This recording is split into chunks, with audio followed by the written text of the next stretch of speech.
El monacato es la adoptación de un estilo de vida más o menos escéptico, dedicado a una religión y sujeto a determinadas reglas en común. En varias religiones se encuentran formas de vida monástica, aunque sus características varían enormemente entre ellas, como en el taoísmo, budaísmo, hinduismo, islamismo y el cristianismo.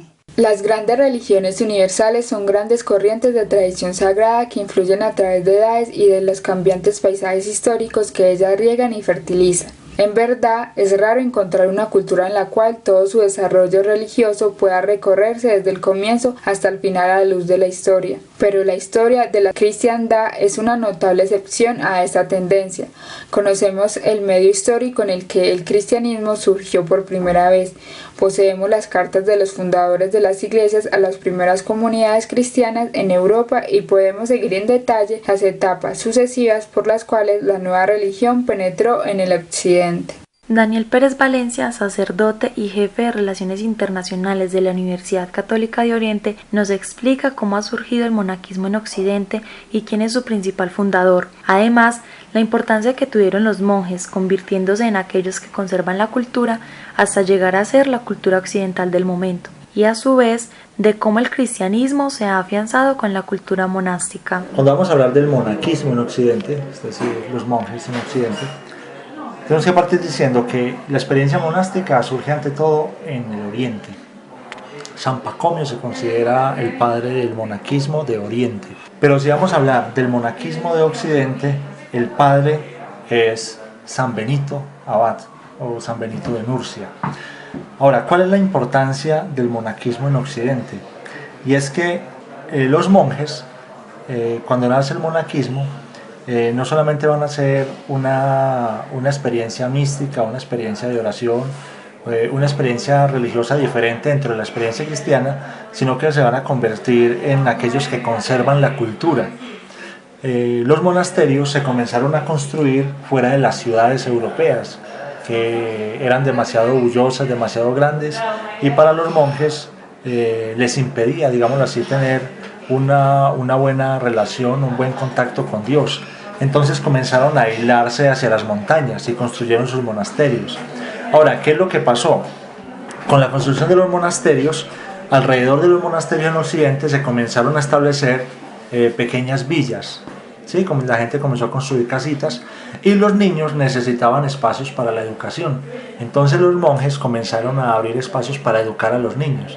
Les enseñaban a leer, les enseñaban a escribir, y de esta manera, digámoslo así, el mundo monástico que nace con San Benito comienza a convertirse en eje de la cultura para el mundo europeo, es decir, la cultura occidental del momento. Por eso San Benito es considerado patrono de Europa y al mismo tiempo parte de las raíces cristianas de Occidente, que son, digámoslo así, los elementos que se tienen en cuenta cuando hablamos de Occidente. Occidente tiene raíces griegas y raíces cristianas, y específicamente las raíces cristianas se van a afianzar por la relación que hay con el mundo monástico. Entonces, una de las primeras comunidades monásticas que surge es la comunidad de los benedictinos. Ora et labora es el lema fundamental de los benedictinos, es decir, acompañan la vida cotidiana con oración. Uno cree que la vida monástica es orar solo, no, ellos siempre están haciendo cosas como nosotros las hacemos, solo que con una experiencia diferente. Ellos se sienten que están ante la presencia de Dios donde quiera que estén haciendo algo. El arte europeo no se entiende sin el influjo del cristianismo, no solo en cuanto a sus temas, sino sobre todo en cuanto a su espíritu. En su arquitectura sacra, cuando los cristianos de Roma asumieron la construcción de sus iglesias, no el panteón romano, sino los salones nobles llamados basílicas, y los transformaron de modo que prevaleciera la directriz horizontal, que orienta la vista de los creyentes hacia el altar del sacrificio y les hace vivir dinámicamente su espíritu de peregrinos que marchan hacia la verdadera patria. He aquí toda raza humana se ha plegado al reino de Remo. Diferentes ritos dicen los mismos y piensan lo mismo, de modo que está escrito que la ley cristiana una toda la tierra en un solo lazo. Todo estudio de los orígenes de la cultura medieval tiene que conceder importancia a la historia del monacato occidental, puesto que los monasterios fueron la institución cultural más típica durante todo el periodo que se extiende desde la decadencia de la civilización clásica hasta el surgimiento de las universidades europeas en el siglo XII, durante unos 700 años. La comunidad monástica era una sociedad autónoma, completamente cristiana en cuanto existía solo para fines espirituales y regulaba en detalle hasta el último minuto por una regla de vida que desplazó la costumbre social y la ley seglar. Sin embargo, en Occidente el Estado era demasiado débil y bárbaro para pretender el control de los monasterios. Los grandes legisladores del monacato fueron San Benito y San Gregorio Magno. La regla de San Benito señala la asimilación final de la institución monástica por el espíritu romano y la tradición de la Iglesia occidental. El primer deber del monje sigue siendo el cumplimiento de la divina liturgia de la oración salmodia, que San Benito reglamentaba con minucia.